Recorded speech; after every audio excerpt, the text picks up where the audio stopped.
नमस्कार दोस्तों, एक बार फिर आप सभी का स्वागत है मनोज फिल्मी पॉडकास्ट में। सदी के महानायक अमिताभ बच्चन 82 साल के हैं।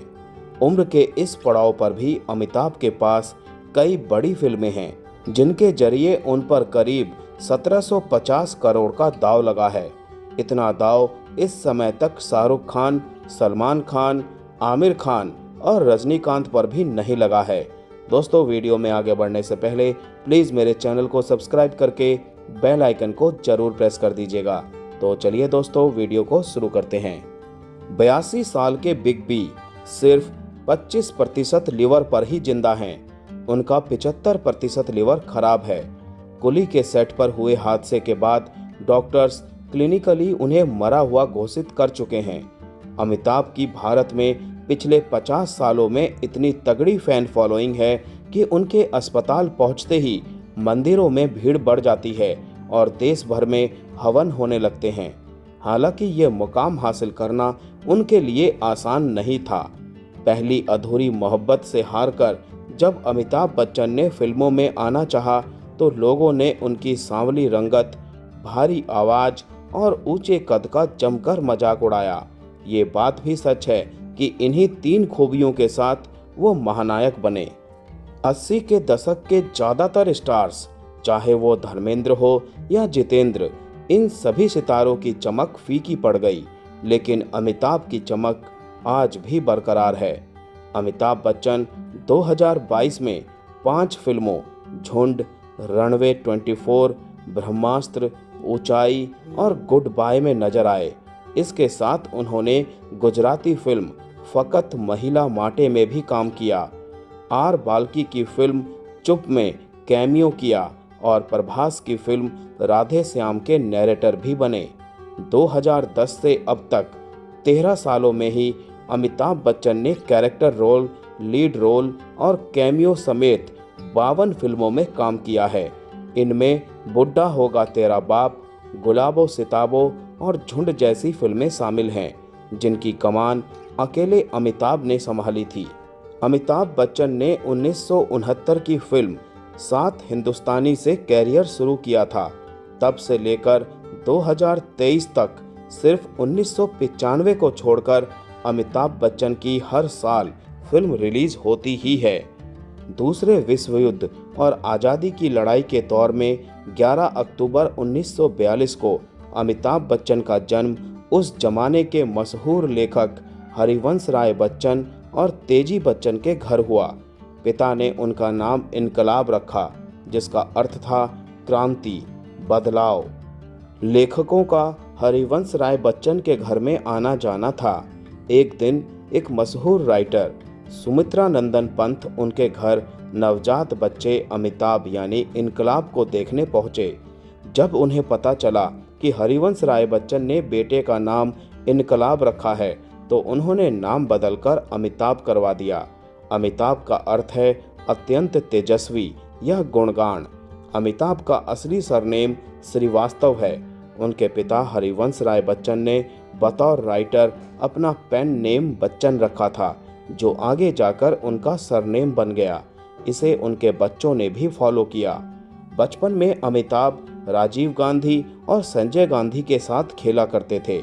इलाहाबाद के बॉयज़ हाई स्कूल और नैनीताल के शेरवुड कॉलेज से पढ़ाई करने के बाद उन्होंने दिल्ली यूनिवर्सिटी के किरोड़ीमल कॉलेज में आर्ट्स की मास्टर डिग्री ली। 1963 में 21 साल की उम्र में अमिताभ बच्चन नौकरी की तलाश में इलाहाबाद से कोलकाता आ गए। कोलकाता की बड़ी सौ वेलेस नाम की एक शराब कंपनी में उन्हें क्लर्क की नौकरी भी मिल गई। यहाँ से निकले तो shipping firm bird and company में काम मिल गया। कुछ समय के लिए उन्होंने ICI कंपनी में भी काम किया, जहां उनकी चंद्रा नाम की एक महाराष्ट्रियन लड़की से मुलाकात हुई। अमिताभ उस लड़की के सीनियर थे। उनकी तनख्वाह 1500 रुपये थी और चंद्रा की महज 400। साथ काम करते हुए दोनों को प्यार हो गया। ये उनकी पहली मोहब्बत थी। अमिताभ ने जब उनसे शादी के लिए इजहार किया तो उन्होंने साफ इनकार कर दिया। इस बात से अमिताभ बुरी तरह टूट गए।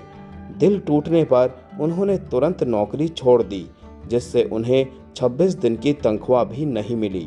नौकरी के बाद शहर भी छोड़ना था तो वो सीधे कोलकाता से मुंबई पहुंच गए।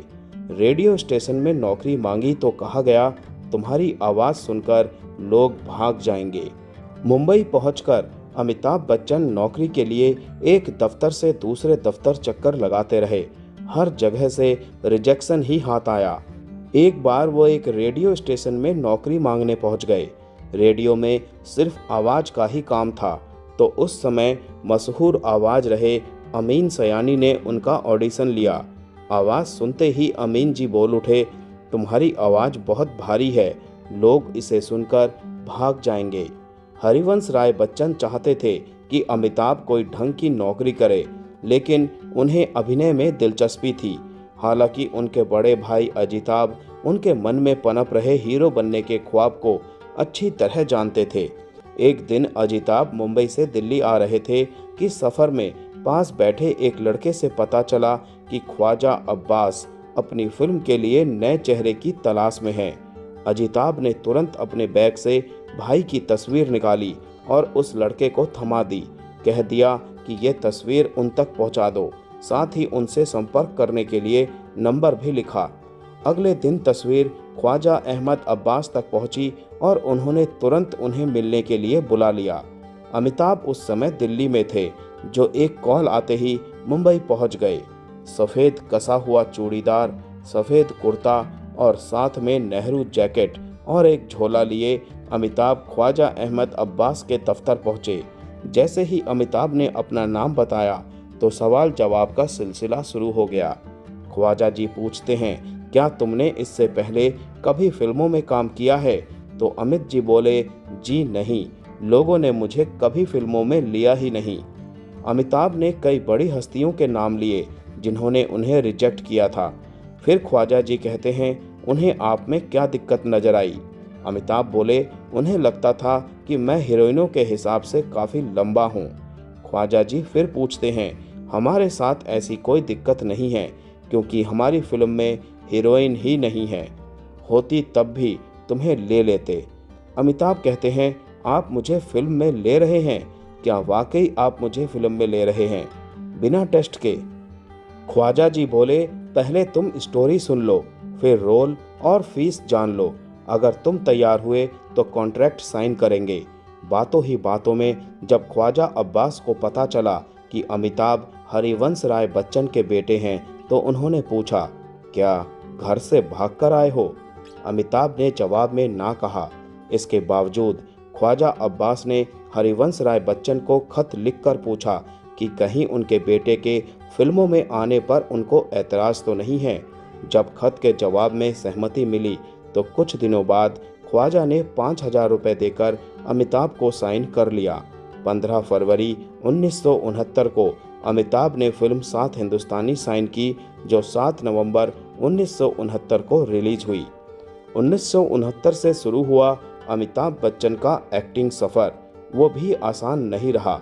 उनकी फिल्में लगातार फ्लॉप होती जा रही थी, तो वहीं कुछ लोग उन्हें साइड हीरो बनाकर ही काम देते थे। लेकिन 1973 की फिल्म जंजीर ने उनकी किस्मत हमेशा के लिए बदल दी। हालांकि यह फिल्म उन्हें एक संयोग से मिली। दरअसल फिल्म की कहानी सलीम जावेद की राइटर जोड़ी ने लिखी थी। उस समय धर्मेंद्र को स्क्रिप्ट पसंद आई थी और उन्होंने ये स्क्रिप्ट खरीद ली थी। ठीक उसी समय डायरेक्टर प्रकाश मेहरा ने फिल्म समाधि की स्क्रिप्ट धर्मेंद्र को पढ़ाई। वो स्टोरी उन्हें इतनी पसंद आई कि उन्होंने जंजीर की स्क्रिप्ट प्रकाश मेहरा को देकर उनसे समाधि की स्क्रिप्ट ले ली। प्रकाश मेहरा ने वो स्क्रिप्ट तो ले ली, लेकिन उनके हीरो धर्मेंद्र पहले ही फिल्म समाधि में व्यस्त हो चुके थे। अब उन्होंने नए हीरो की तलाश शुरू कर दी। देवानंद ने कहा, फिल्म में गाने कम हैं, और राजकुमार ने व्यस्त होने का हवाला देकर फिल्म करने से इनकार कर दिया। तलाश जारी थी कि एक दिन प्राण ने प्रकाश मेहरा को कॉल करके कहा कि आपको अमिताभ को साइन करना चाहिए, उसे देखकर लगता है कि वो एक दिन स्टार बनेगा। प्रकाश उनकी बात से संतुष्ट नहीं थे, क्योंकि अमिताभ की पिछली 12 फिल्में फ्लॉप थी। हालांकि उन्होंने प्राण के कहने पर उनकी फिल्म बॉम्बे टू गोवा देखनी शुरू की। फिल्म देखते ही प्रकाश मेहरा चिल्लाए, मुझे मेरा हीरो मिल गया।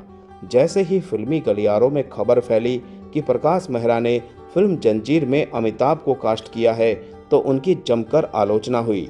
लोगों ने कहा कि देखना ये फिल्म जरूर फ्लॉप होगी। अमिताभ ने भी इसके जवाब में कह दिया, अगर ये फिल्म नहीं चली तो मैं मुंबई छोड़कर अपने घर इलाहाबाद वापस चला जाऊंगा। जंजीर में कोई भी हीरोइन अमिताभ के साथ काम करने को राजी नहीं थी। बमुश्किल मुमताज ने फिल्म साइन कर ली, लेकिन ठीक उसी समय उन्होंने शादी करके फिल्म छोड़ दी। आखिरकार जया, जो उस समय अमिताभ की दोस्त हुआ करती थी, वो फिल्म करने के लिए राजी हो गई। जैसे तैसे फिल्म बनी, लेकिन अब इसे डिस्ट्रीब्यूटर्स मिलने बाकी थे। एक डिस्ट्रीब्यूटर ने तो फिल्म देखकर सीधे प्रकाश मेहरा से पूछ लिया कि ये लंबा बेवकूफ़ हीरो कौन है। मशक्क़त के बाद आखिरकार फिल्म 11 मई 1973 को रिलीज हुई। फिल्म मुंबई में कोई खास कमाल नहीं दिखा सकी। अमिताभ ये जानकर इस कदर नाराज हुए कि उन्हें तेज बुखार आ गया। फिल्म रिलीज के 4 दिन बीते थे। एक दिन प्रकाश मेहरा ने गेटी गैलेक्सी थिएटर के बाहर से गुजरते हुए देखा कि टिकट विंडो पर लोगों की भीड़ लगी हुई है और भगदड़ का आलम है। पास जाकर देखा तो फिल्म देखने की होड़ में लोग 5 रुपए की टिकट 100 रुपए में खरीद रहे थे। इससे पहले प्रकाश ने कभी उस थिएटर में इतनी भीड़ नहीं देखी थी। एक हफ्ते में ही वो लंबा बेवकूफ़ लड़का आम हीरो से स्टार बन गया। फिल्म में बोले गए उनके डायलॉग और उनके गाने, दीवाने हैं दीवानों को न घर चाहिए और यारी है ईमान मेरा यार मेरी ज़िंदगी, हर किसी की जुबान पर थे। इस फिल्म के बाद ही अमिताभ के चाहने वालों में इस कदर इजाफा हुआ कि उनकी फ़ैन फॉलोइंग आज भी बरकरार है। इस फिल्म ने कई अवार्ड जीते और अमिताभ को इसके बाद एक नया नाम मिला, एंग्री यंग मैन। तो दोस्तों, मैं अपना वीडियो यहीं समाप्त करता हूं। मिलते हैं नेक्स्ट वीडियो में, तब तक के लिए आप सभी को tata bye bye, take care.